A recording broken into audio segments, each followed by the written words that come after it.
PSG Fan TV, bonsoir à tous, bonsoir à toi Alban, quel retour? Bonsoir Byron, ça fait plaisir de revenir au parc et on a le sourire ce soir.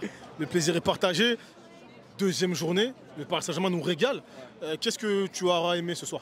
Ce soir j'ai une individualité qui ressort un peu de tout ça, Joao Neves, plaque tournante de notre milieu. La stat est sortie, 4 passes décisives en 2 matchs, ça remonte à 20 ans. Le joueur qui avait fait ça. 4 passes décisives lors des premières journées, c'était jamais arrivé depuis 20 ans. Le gars est partout, il court sur tous les ballons. Il a 19 ans. Il a 19 ans le gars, il a 19 ans avec Désiré Doué, c'est pareil, c'est nos 2 recrues à 19 ans. C'est plus que prometteur. D'accord, donc tu as cité Neves et je te rejoins en espérant qu'il fasse une saison pleine. Donc, mais je vais parler de Luis Enrique qui a la main mise et cette fois-ci totale sur son effectif. Et effectivement, tu vois, on s'est débarrassé de... Quand je te parlais d'individualité, voilà, on avait la plus grosse individualité au monde, on va pas le citer, tout le monde sait de qui on parle. Et voilà, le coach fait ses décisions, il fait tourner ses joueurs. Tu peux être très bon à un match, il peut te faire tourner au suivant, c'est pas un souci. Et les remplaçants ont répondu présent, tous. Sauf Randal Colomwani, c'est un peu plus compliqué. Tu trouves pas qu'il a fait un match intéressant ce soir? Notamment, là, déjà il est toujours généreux, ça faut le dire. Après il faut le dire aussi quand c'est pas bon, il faut critiquer. Quand il y a des choses qui sont positives, faut pas hésiter non plus. Quel est ton regard sur son match? Il s'est battu, tu vois, sur 2-3 ballons aériens. À un moment il y a une tête, ouais voilà, bon il la cadre pas. Mais c'est compliqué, techniquement, ce soir il y a une petite tâche, il y a une tâche quand même, c'est lui. Quand tu vois tous les joueurs, sur tous les postes, que ce soit arrière gauche, arrière droit, les centraux, c'est bon hein, partout. Randal c'est un petit peu moins bien. Et ça me fait un peu mal au cœur, parce que on sait que Ramos va pas revenir tout de suite.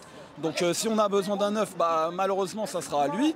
Ce soir on l'a vu en première mi-temps, il n'était pas titulaire, c'était Asensio qui a mis son super but. Donc voilà, faut que Randal Colomwani, faut qu'il se réveille un petit peu et qu'il essaye de au moins se mettre au même niveau que le reste de l'effectif. Enfin, est-ce que tu penses que le Paris Saint-Germain va recruter un joueur en cette fin de mois et de mercato?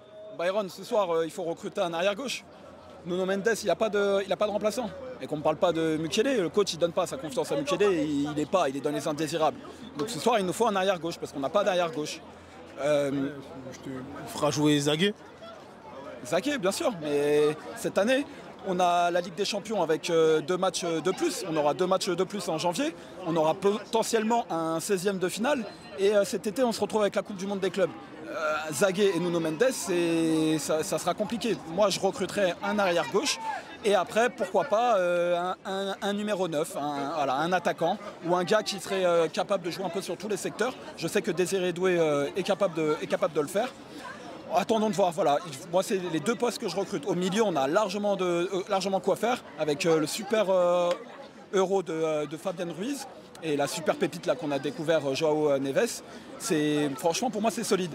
Et gros big up aussi à notre centraux qu'on a William Pacho qu'on a recruté, très bon aussi, impérial. Ça nous change de Skriniar. Et je vois que du positif pour le reste de la saison. On commence bien avec 6-0, on a la banane et on est super content. Merci à toi. Bonne soirée, merci. Salut.